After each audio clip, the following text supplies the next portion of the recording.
There we go. And so tonight's program is presented by Catherine Prescott, Chief Curator at Keeler Tavern Museum and History Center. Catherine, do you want to say hi? Hi. So Catherine's at Timothy's Tap Room, and by Mary Tsaltas-Ottomanelli, Education and Public Programs Coordinator at Fraunces Tavern Museum. Mary. Hello, everybody. And they will talk about the history of chocolate in the colonies and beyond. I am now going to turn it over to Catherine and Mary. All right, so I'm welcoming you all to Timothy Keeler's Tavern here in Ridgefield, Connecticut. I am here in the tap room in front of the great fireplace where hot drinks such as chocolate would have been made to be served to all of Timothy's Tavern guests. So to get started, everybody should have received a recipe for an 18th century hot chocolate drink. After you registered, you should have received that recipe. So I am going to walk through that recipe and make it right here right now. So the first thing is obviously we need our chocolate. So 18th century chocolate was essentially pure chocolate. Nothing was removed. None of the cocoa butter was removed. And a colonial American could have purchased cocoa beans and processed them at home, or they would have purchased pre-processed chocolate in either a brick or kind of almond-shaped lozenges. And you could buy them in anywhere from an ounce size up to several pounds. 18th century chocolate was really hard. You couldn't cut it with a knife. So it was grated, and you would have a special grater. I found one description and one picture of an 18th century chocolate grater, but it essentially looked like a nutmeg grater. So I have one here. It's kind of a little It looks like a mini cheese grater. Yeah, kind of like a mini cheese grater with a little container at the top to keep your nutmeg. So we would grate our chocolate in very fine, and then on top of that we add about 1/3 of a cup of boiling water and stir that in until it melts. And this is going to create kind of a chocolate sauce, and you could make a lot of this sauce and cool it and keep it in a cool place for about a week. So every morning for breakfast, you could take a couple spoonfuls of your chocolate sauce, put it in some milk, heat it up, and have a nice cup of hot chocolate for breakfast. So that would go on the fire to heat up, and then you would have your chocolate sauce.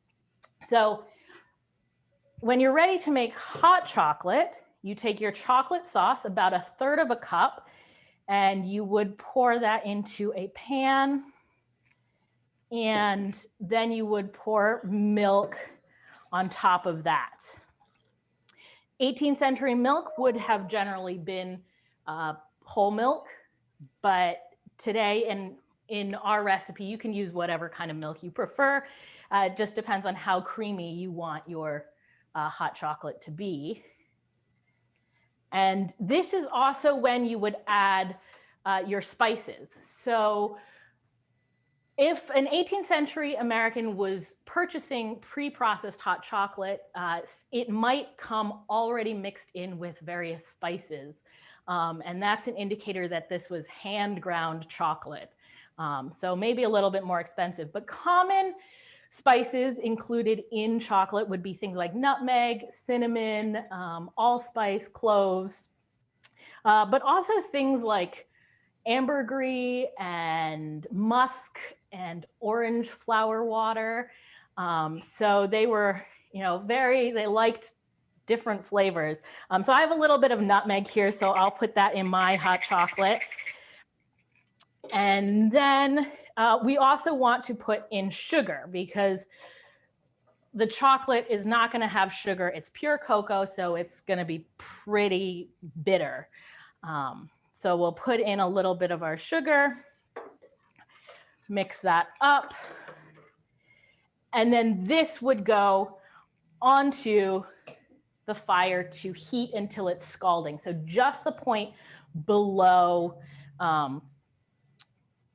below boiling. So you don't want your chocolate to boil. And then the very last thing you have to do, and this is the most important thing to get a good 18th century hot chocolate, is you have to froth your hot chocolate. And the way you would do that is in the 18th century, you would have a tool called a chocolate mill, or in Spanish, it's called a molinillo. It's essentially a wooden stick with a round ball at the end, maybe carved a little bit, and it's essentially a whisk.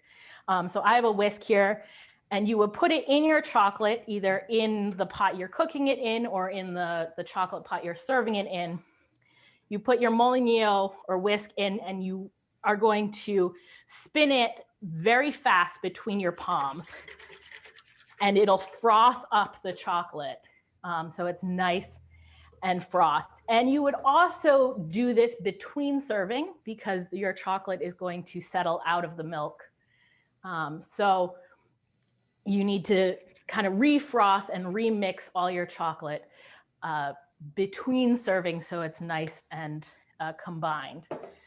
So I am going to pour my hot chocolate, get rid of my whisk, and I'm going to pour mine in a mug. And I hope everyone else has made their hot chocolate and they can enjoy some lovely chocolate with us. So let us know in the chat if you've made it. Cup is much more authentic than mine tonight. I took the biggest mug I can find for my hot chocolate. I think if anything, what I've learned from that demo is that it looked a lot like, was it whipped coffee everybody was making during quarantine a couple of months ago? I think it was like whipped coffee. Yeah. Yeah, it was like a very whipped coffee. Yeah, the whipped part, the foaming part was considered like the most healthful, the best for you part of it. And that was actually inherited from the Maya and the Aztec, where chocolate and chocolate drinks came to us from. So Catherine, can you tell us a little bit about the recipe? Sure. So this recipe that I provided to you comes from a cookbook called A New System of Domestic Cookery, which was published in 1805. But recipes for chocolate have been found in other cookbooks dating back to the 1600s. I found one in an English recipe cookbook that dates from 1678. And they're all pretty much the same. They're, a little bit of variations, whether you use water, all milk or cream, a mixture, whether you want to put in alcohol. For most people at the time, it would have been brandy or rum would be the alcohol that would be found in hot chocolate like this. I think what's interesting is that I found a book that went back to the early 1600s, and it wasn't about how to prepare chocolate, but it was about the theological aspects of chocolate and how it was considered sinful because it was a new food from a new world and everybody was very curious about it. So it's fun that we can talk about it now, but this was a very crazy new food in a couple hundred years ago, and now it's in everybody's cup and we're on the internet, and that's fun. Yeah, I did read something about the church when chocolate first came to Europe. The church was trying to figure out, well, is it a food or is it a drink? Because that was like on fast days, are you allowed to have your chocolate or not? I don't think the church ever came to a decision, so that's fine. There was another part. It was the introduction to chocolate in like the English, not necessarily the colonies, but maybe Great Britain, where when it was prepared as a drink, what I thought was interesting was that they were worried because it had to be heated up that it was going to make your internal body too warm and explode, because they didn't trust anything warmed up other than milk. And I was like, I'm going down a weird rabbit hole of weird chocolate facts, and I don't hate this. But also, just like on a very cold night like today, I couldn't imagine anything but a nice hot chocolate. Exactly. And I think it's interesting that it did become a hot drink in Europe, because in Mesoamerica, traditionally, chocolate was served at room temperature. But I did read there was some mention about the early introduction of chocolate, where after it became known as a hot drink in Europe, they thought it was like really bad for you if it was cold. Like, okay, you went from one extreme to the other. Yeah, you can't please everybody. I know. So, Catherine, I have a question here. Were the ingredients, particularly cocoa, sugar, easy to come by, expensive for typical North American colonial drinkers of the day? Ooh. That's a great question. It's a mixed answer. Yeah. So in Europe, chocolate was known as like the drink of royalty, and then the aristocrats. You know, it was really expensive to get across the Atlantic. There were high import taxes. So it was really only the really wealthy who could drink chocolate in Europe. In the North American colonies, however, we didn't have those import taxes, or not as high import taxes.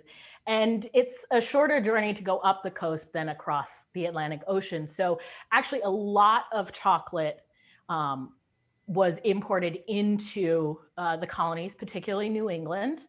And so it was a lot less expensive for a North American colonist to purchase chocolate. And so it became the drink of the middle class and even the lower class. I was reading that New York City and Philadelphia almshouses regularly gave chocolate and sugar to the poor as part of their sort of handouts.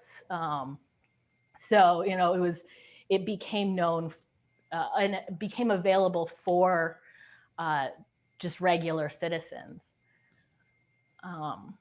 So we do have a lot of chocolate coming into the colonies, and I know New York City had a lot of chocolate coming into that port. Every East Coast city was considered a chocolate capital and determined by themselves, for themselves, with ignoring the other colonies. Everybody was self-declared. Yeah. There was a lot of smuggling going on too. I didn't realize the extent of it, because I was reading about the Townsend Act's effect on chocolate importation. So there's of course a loophole, because why not? It was something like, in addition to tea, cocoa was being taxed by the importer and the exporter, so that both of them were making profits, but the only person that was being undercut was the purchaser. And I was like, well, historically speaking, when you do that to tea as well, what ends up happening is like you're increasing all of the smuggling and everybody's going to cut you out. And I always thought, when you think of the revolution, you think of the Boston Tea Party, but then you're like, oh, chocolate was involved too? That's more fun. That's the more interesting story to talk about now. Because I'm like, people like chocolate. Tea is what's the word I'm looking for? It's very dividing, but chocolate is a universal love. Yeah.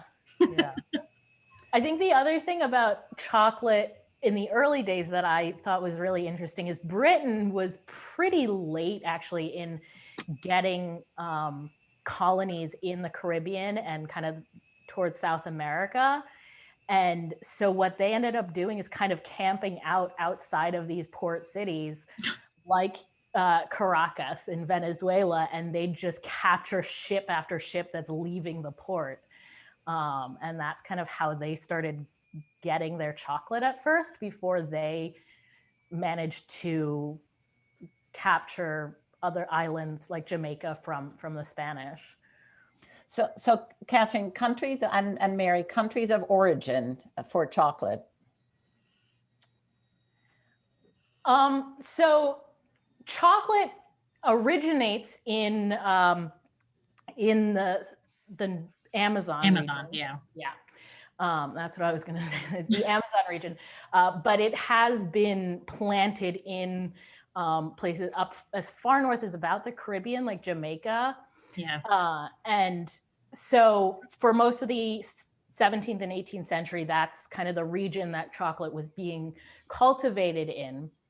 And 18th century colonists actually knew where their chocolate was coming from, and they actually had preferences. And so I was reading, they said Caracas chocolate, so anything coming out of the port of Caracas was better than any of the chocolate coming out of Martinique. Ooh, I didn't. So you would know exactly where your chocolate is coming from. And they would also know who was processing the chocolate once it reached the colonies. So you would have your preferred chocolate manufacturer, right, in Boston or in New York or in Philadelphia. And some of that comes from the fact that chocolate absorbs odors of anything it's stored near. So at least in the colonies where there's a lot of people who are processing the chocolate and making chocolate to sell, you would then go and buy local, right? You would buy from your local chocolate manufacturer because it wouldn't have to be packaged and shipped and maybe stored next to salt cod or something where it could absorb those odors. Yum. Yeah. So I have another interesting question here. So during the sugar boycott, how would they sweeten their chocolate drinks? And then along the same line, would it have been served with a particular meal? I didn't really see anything about the the sugar boycott, how that affected. That's a good question. I imagine they probably would have sweetened with another sweetener, like honey or something. I did see a recipe that did say you could use honey instead of sugar, but for the most part, a lot of the recipes I found were very clear that they wanted you to use white refined sugar. So yeah, I imagine that the sugar boycott would have affected chocolate consumption. It was very hand in hand for everything that I saw as well. It was, if you had chocolate, it was assumed that you had some sort of sugar on hand to make your drink of choice. Yeah. Yeah. And then as for the other question was what meal would you have it with? So chocolate was definitely considered like a breakfast drink. You would have it and it would it was considered a very wholesome breakfast. Like you could have chocolate and maybe some toast and you would be set for the day. It was considered very filling and also because it has a little bit of that stimulant. You want it in the morning and you're like ready to go and work on your farm or at your, as a merchant or whatever you're doing. So it's definitely a breakfast drink. And I think part of that is also the way it was perceived in North America versus Europe. So in Europe, it was also a breakfast drink, but it was like leisurely. It's all those rich people who are lying in bed and having their coffee or their chocolate brought up to them and served in their bed. And then in North America, it was like the middle class. They need that energy for going out and getting ready to start the day. I did see reports of some chocolate being served to soldiers as well during the Revolutionary War in the mornings because it was just such a fatty, caloric heavy food that it was supposed to get you through the rest of the day. And I was like, I don't mind that. I could have an Eggo with some chocolate on it for the rest of my day. That's not bad. Don't tell my toddler, but that's not bad. So, Catherine, I'm not sure if you and Mary had talked about the price of chocolate in the colonies as opposed to Europe, which would also be an indicator of who actually harvested the chocolate.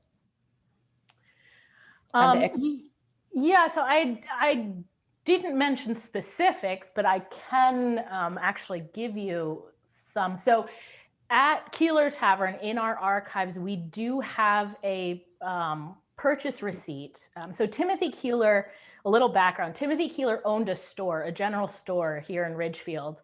And we have several purchase receipts of things they were buying inventory from New York City. And one of the things that the Keeler Douchy store purchased in 1791, so this is post-revolution, but in 1791 is they purchased 25 pounds of chocolate. So I'm going to quickly share my screen so everyone can see. I did scan this. And so you can see here, this is the receipt. And he purchased 25 pounds of chocolate at 1 shilling 2 pence per pound for a total of £1 9 shilling and 2 pence. So that, I did the math on that, and that comes out to about $7.36 a pound for chocolate, which probably for a good chocolate today, that's probably about the same. I'm just thinking, I know at Trader Joe's you can buy those big blocks of 1 pound chocolate for like $4.99. So that's not. That's what my mind went to. I was like, that's not my regular chocolate order from my groceries.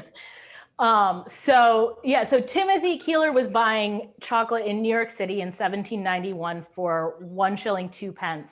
In England, around that time, the average was, let me check my notes, was anywhere from 2 shilling 3 pence to 4 shillings for high quality chocolate. So it was it was about twice what Timothy was paying.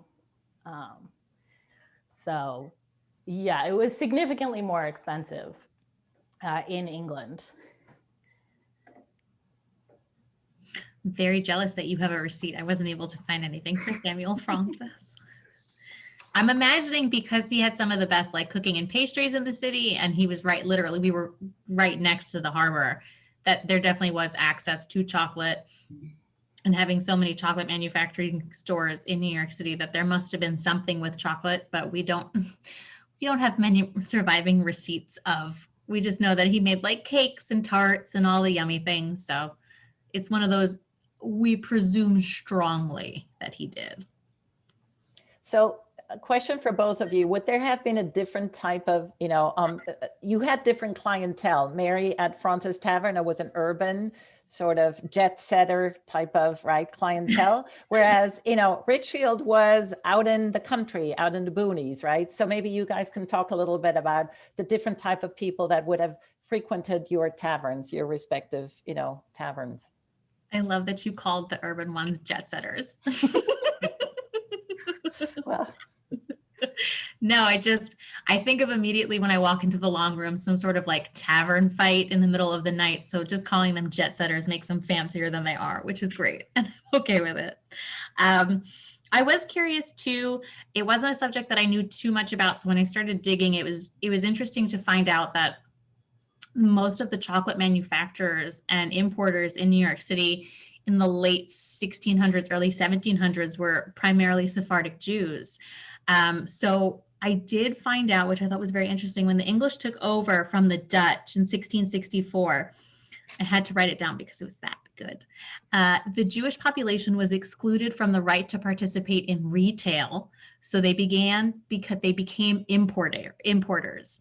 So they start importing from all of the places that Catherine had talked about. And a lot of them had been exiled from those places too. So they had all of those connections.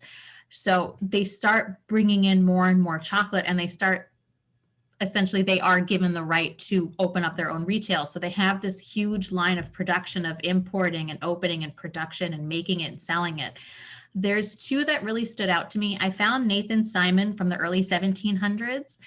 The amount of voyages that happened at this time I thought was astronomical. He made 23 voyages from 1715 to 1722, and alone in 1722 from February to June, he had 150,000 pounds of cocoa imported to, I think it was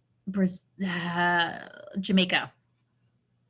And that is, for the early 1700s, is a crazy amount of number that I hadn't even thought about. The one that stood out the most was the Gomez family, because they have a family tradition at this point. So they were in New York City in the early 1700s, and they operated into the 1780s. And their store was on Ann Street, which is, a stone's throw away from the tavern. So I in my mind, started thinking that's where Samuel Fraunces started buying his chocolate. And I made up this whole lie to appease my own historical importance. They were, let's see, I wrote down 46 casks of cocoa were imported as of 1740, which is still a very large, it's a large number. I don't really think of it being this big. And then you have to remember that the chocolate pieces, my hands are disappearing, but they were like little tiny, kind of like gold bar sizes at that time. So when you think of the amount of volume of business that they're doing and importing and selling, and it was mainly run by Rebecca because her husband had passed away. So this was a woman-owned chocolate business into the 1780s, 1790s, through the Revolutionary War, that they continued to function, all down the block from the tavern, which is very, very cool. And I'm very happy that I know this information now. In Ridgefield, in a country setting like this, we know Timothy, at least, is getting his chocolate. He's buying it from somebody in New York City, and he's bringing it up here to resell. And from Timothy's account books, his clients are local people. And so where it's mostly his neighbors and other people in town, and maybe people from South Salem and the town next door. But generally, for the most part, it's local people. The Keeler Tavern is on a post road, and we do know that there were stagecoaches coming. So, we might have some travelers stopping by on their way to Boston who might enjoy a cup of hot chocolate when they stay, but we don't have the records from the tavern itself. We only have the account books from the store. So it's there's two different areas where people could have been interacting with chocolate up here.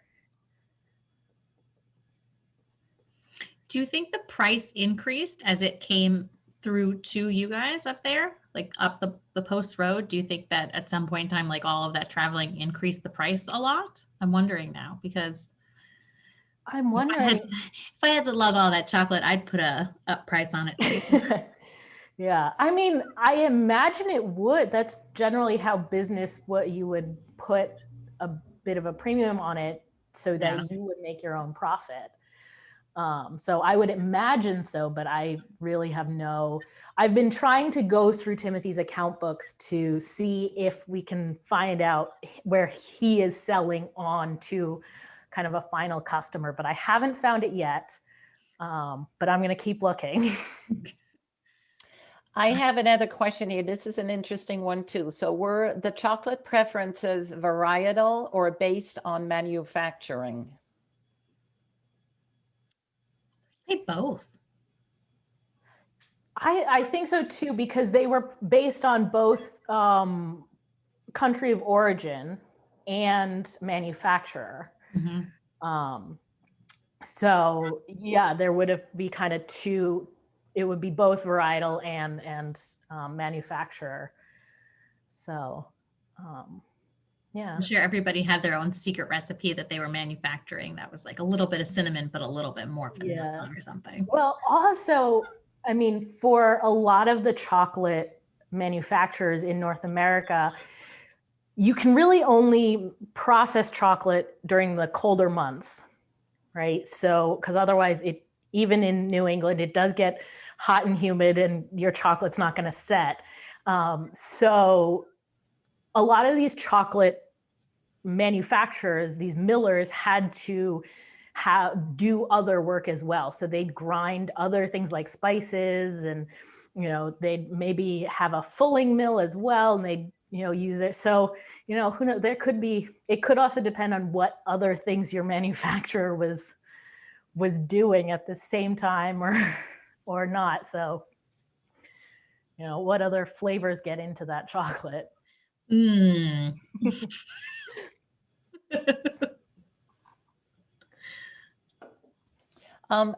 Catherine, I know on your tavern table, you have some of the implements that people use for serving or consuming or drinking a hot chocolate. Yeah, so just like you have a teapot for tea, and there's coffee pots for coffee, there were chocolate pots as well. And these I found were more popular in Europe, obviously, because as a high society beverage, there was all this ceremony around it. But there were American made and used chocolate pots. So one of the things I found is it's very difficult to tell the difference between a chocolate pot and a coffee pot, because a lot of the pictures I found look exactly the same. Generally, they say a chocolate pot is tall and skinny. It has a short spout near the top, because that allows you to pour the foam out, that very important foam. And sometimes they have the regular handle off, opposite the spout. But another feature of chocolate pots is that sometimes the handles are 90 degrees to the spout. I don't have an example of that one, but we do. And then the last feature of a chocolate pot is it has a wide top, and sometimes the cover will actually have a removable finial or a large hole in the center. And that's where that molinillo or chocolate mill goes. So you can stick that into your chocolate pot and do that frothing and mixing between each service. So this is an example of a chocolate pot. And I do have an example of a coffee pot, so you can see how much it looks similar. It's tall and pretty skinny, and the only difference is that the spout is long and it starts in the middle of the pot body rather than the top. So that's pretty much the only way to tell the difference, though some coffee pots have short spouts near the top, so who knows. And then when you're drinking your chocolate, you're going to have a special chocolate cup. Just like you have teacups and coffee cups, you have a chocolate cup. So I think it's a little small, so I can move it forward. So a chocolate cup is kind of taller than a teacup or a coffee cup, has straighter sides, and generally has two handles on it. So that's sort of how you would tell a chocolate cup. And the fancier chocolate services will also have covers, like lids for your chocolate cups as well, so that it doesn't get cold.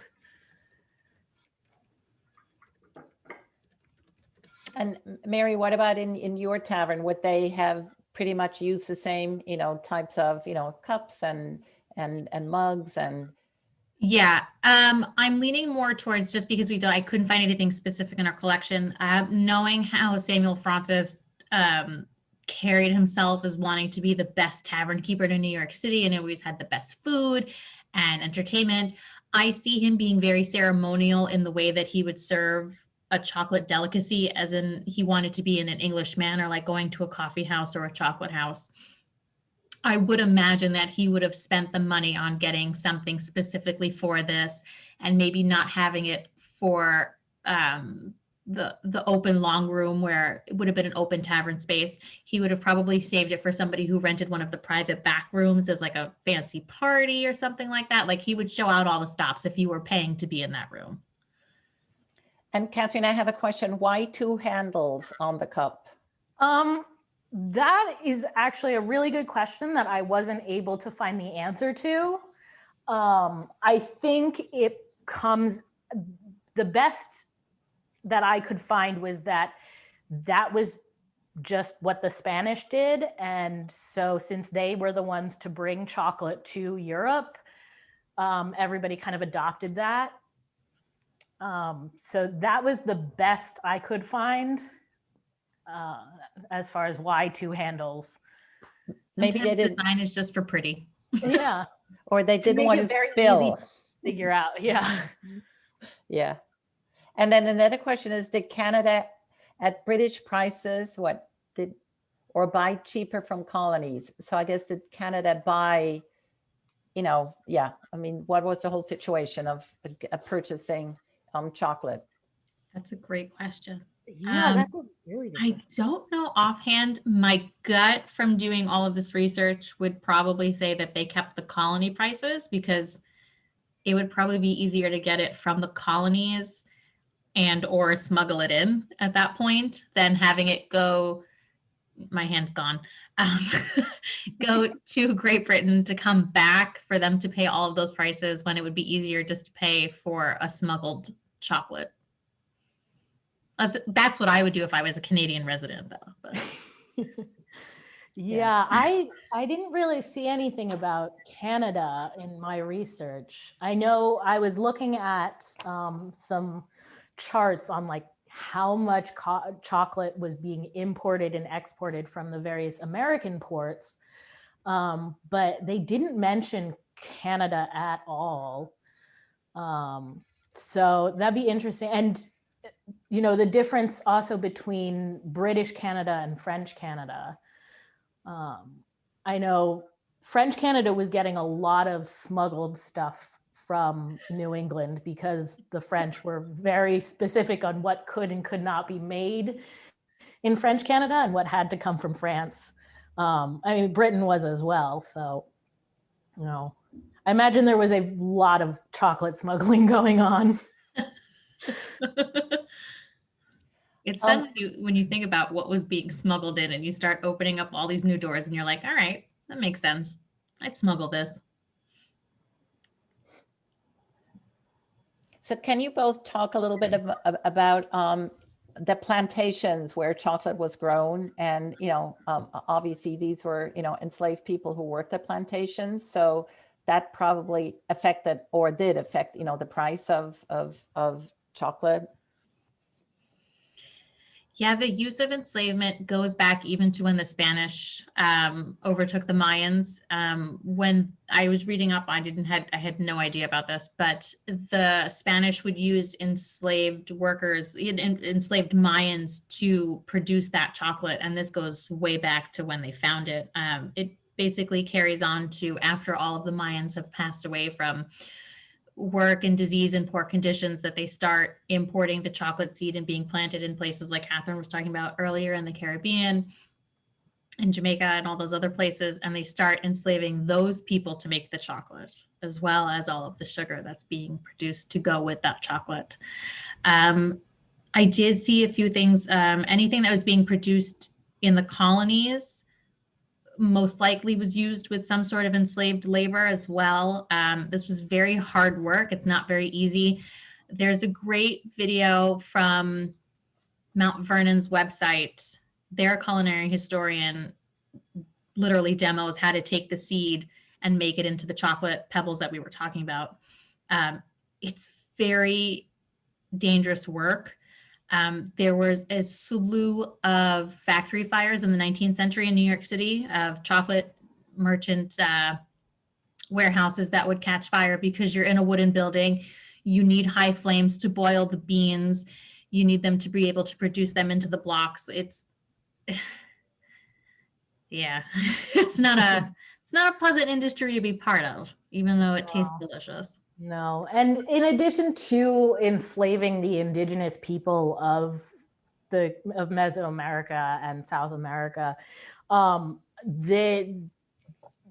the Portuguese and the Spanish and the British were all also importing enslaved Africans in to kind of replace all the enslaved indigenous who were dying of disease and overwork and all that. And I was reading one article that mentioned that the Portuguese brought to Brazil about 3.5 to 5, somewhere between 3.5 to 5 million enslaved Africans, mostly to work cocoa plantations in the years between 1538 and 1850, when the slave trade was abolished. So that accounts for about, this researcher estimated about 40% of the total number of enslaved Africans brought to the New World were brought to Brazil by the Portuguese. I was hoping you wouldn't say million. I know, million. It's tough because you think it, and all of this to chocolate is. Yeah.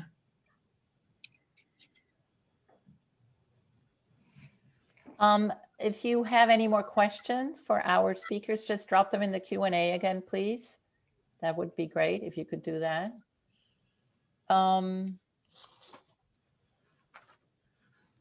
So what was the most interesting thing that you found, Catherine?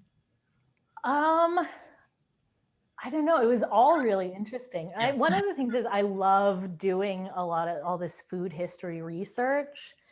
And I've been collecting kind of copies of old cookbooks for a while. So I love going through them. And so it was really interesting to me, like some of the quote unquote food chocolate that was available in the 18th century, because chocolate was a drink until the mid 19th century, when the Dutch processing was invented so that you could remove cocoa butter, you could make cocoa. That's when you get like chocolate baked goods and stuff like that. But there were a couple of like food chocolates in the recipe books. One was chocolate puffs, which is essentially meringue. It's whipped egg whites with sugar and chocolate. And then chocolate, they're called chocolate almonds. There's no nuts in it at all. It's literally just, it's a chocolate pastille, like it's a chocolate candy in an almond shape. So they're called chocolate almonds. And then I did find a recipe from a cookbook it's called The Complete Confectioner. It was the best-selling English language cookbook in the 18th century, and it's a recipe for a chocolate tart, which looked really good. It's basically chocolate custard. Okay. So, in chocolate custard in a baked crust. So I think it would, it looks doable. So it'd be fun to try that. I was looking for a carrot cake recipe from that book, and it was more of a carrot mush. And I was like, no amount of cinnamon and nutmeg can fix this situation. And I went to like a more modern, I moved into the 19th century, and I was like, when does carrot cake that I know start existing so I can start making it as traditional as possible while being able to put whipped cream on it in a normal fashion? So somebody's asking here, is period chocolate available today? Yes, with an asterisk. The oldest still functioning chocolate factory manufacturer in not Boston, Dorchester, is still functioning. They're still open. I'm not sure how like antique or how Hershey Bar situation their chocolate collection is, but they have been open since like, I wrote it down, like 17 something or another. So they're the longest opening ones, but you can definitely purchase them online because I did see a website, which is I think a great holiday gift. Yeah, that company's actually, it's Baker's Chocolate. So they make modern chocolate that you see in the grocery store. But there's also the Mars Company has their American Heritage line, which does as close to a traditional 18th century chocolate as would sell. So there's I think there's a significantly more sugar because 18th century chocolate is very bitter. So the American heritage, and it's sold, and I'm sure you can find their website online, but I know that's the chocolate like Colonial Williamsburg and James Townsend sells and things like that. So I have another, this is a funny question. What is cocoa butter? What is the cocoa butter you keep referring to? Is that a byproduct? I assume it's not a skin product like today. Yeah, so cocoa butter is it's a natural part of the cocoa bean. So actually what chocolate is made out of is actually the seed of the cocoa tree. And so when cocoa is harvested, it's actually these big pods that have about 50 to 60 seeds in them. So these pods are harvested and then broken apart, and the seeds are fermented and then dried in the equatorial sun. And then at that point, you take those dried seeds and you would grind them up. And in those seeds is a substance called cocoa butter. And it's essentially an oil. And so to be able to make things like cocoa, like we used in baking and stuff, or to make like a smooth tempered chocolate like we're familiar with in a chocolate bar, you have to take that cocoa butter out. And then to make a tempered chocolate bar, you would introduce some of it back in, but not all of it. So 18th century cocoa would still have that cocoa butter in it, which would leave kind of like an oily sheen on melted chocolate. And so, but the cocoa butter you find in lotions and stuff and skin products is literally what you pull out of, processing chocolate. Yum. Thanks. And then somebody wants to know about chocolate ice cream. When did that become popular? I mean, now we're talking about, later. Yeah. Well, I mean, ice cream was made in the 18th century. I didn't see in my recipe books, I didn't see a recipe for chocolate ice cream. I did see a mention of it in like a blog post I was like scrolling through that said that they had a recipe for chocolate ice cream from some cookbook that I didn't have. So I do know that people were in the 18th century, they were making ice cream. So I would imagine it, put in some of this chocolate syrup that you're, making as you mix your cream for ice cream. So I think there could be a chocolate ice cream in the 18th century. I know Thomas Jefferson, I believe, is the first one to write down like a vanilla ice cream recipe in the United States. So, I mean, Mary, do you have any like menu cards or anything, from your tavern that Samuel Fraunces might have, or, lists of, prices that he would have charged for various? I wish we had anything surviving like that. The best I can find is through searching through people who have passed that we know have come to the tavern, like Washington, and finding drink receipts. Okay. But I don't have it. I wish I had more food receipts and things like that. We know through passing, like people commented on his turtle soup and his oysters and stuff like that, but never a full like, here's what I'm using. It's like trying to cook with my grandmother who's never written anything down in her entire life, that she just goes off memory. And I'm like standing in the corner going, but I need you to tell me how much sugar it is that you used in that cake. Yeah, that was one of the things with this recipe actually, is like trying to figure out some of the proportions, because the recipe just says take a couple of spoonfuls of the chocolate sauce and put it in milk.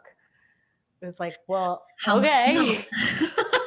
Yeah. So it a lot of it is kind of, some of it is to taste, like all the sugar is like sugar to taste. So that's, you know, your own thing. And there was another recipe I found. It's for also from the Complete Confectioner, which I mentioned. They had the chocolate tart recipe. She has a chocolate cream recipe that has wine in it. Ooh. So in the 18th century, when a recipe says wine, it's generally fortified wine. So like a Madeira or sherry or port. But that recipe does not say how much wine. It just says wine. So I'm like, okay, well, how much do I put in? Because it's a cream, All of so it. you want it to be All kind of of thick. And so kind of figuring out how much is going to be in there is. I just live off the basis that I think everybody was drunk during this time because it was their only access to like not bacteria-filled drinking source. So their tolerance was much higher. And you just put the whole bottle in, and you hope for the best. It's like a presidential punch. You just put all of it in and hope for the best. And so that is, so somebody was asking about medicinal purpose properties of chocolate. So maybe that's, that speaks to that was the voluminous consumption. Yeah, that was my favorite thing that I found out about how many people use chocolate as medicinal purposes, of Benjamin Franklin writing in poor almanacs about chocolate being the cure for smallpox. And Dr. Benjamin Rush also cited it to eat chocolate during like smallpox inoculations that you were doing at the time. And it's because it was such a heart healthy, just a hearty food that would keep you awake and alert and functioning while this was happening. Because, inoculation during that time is you opening up a sore and giving yourself a disease, which is much different than today, and a nice pretty flu shot. So it was just, it reminds me how much I enjoy vaccines sometimes. I think it just, I would love for me to be able to like have a Hershey bar and, be immune to COVID, but I love science. But it's like giving a kid a lollipop after the pediatrician when they get all their booster shots and stuff. It's like, take it. It's fine. Yeah, exactly. I mean, one of the things I found is at least the Spanish, because there's a lot of information about the Spanish. They wrote a lot of things exploring chocolate when they first kind of discovered it from the Mayan. And they were debating whether or not this is like medicine, or because it's bitter. Chocolate is very bitter. And the way the Mesoamericans prepared it, they didn't use sugar. So their drinks were very bitter. And so you think bitter, it's kind of a medicinal in that way.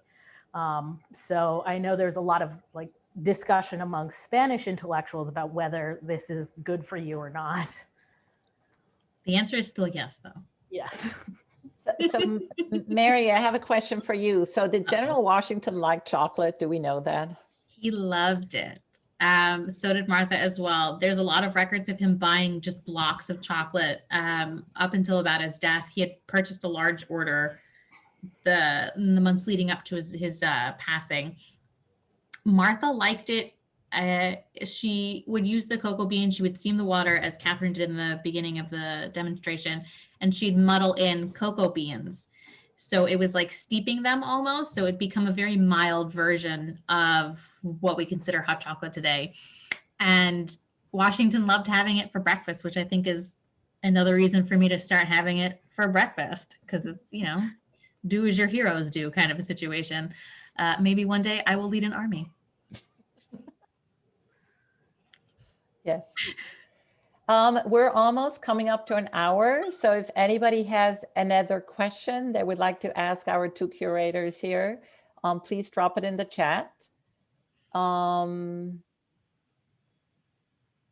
Mary, Catherine, do you have like some closing comments you would like to make? I still love chocolate. Yeah. If I've learned anything, it's that I like chocolate more.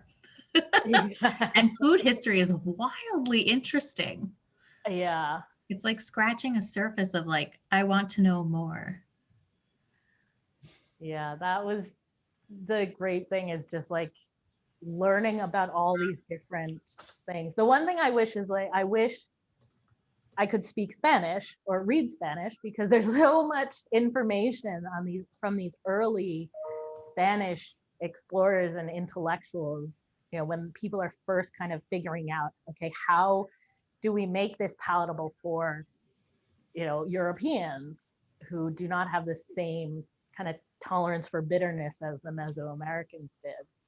I think that was interesting. The other thing I thought was really interesting is that early on, when medicine was still all about balancing humors, and you know, so everything was either hot or cold or sweet or bitter. Chocolate, because it was bitter, that was part of the reason why the Spanish believed you needed to drink it hot, because it was to balance out people who are cold, according to the humors. Humor theory That's a whole nother lecture. But I think, you know, the whole aspect of the human body effect and how people perceived the human body affected how chocolate was served.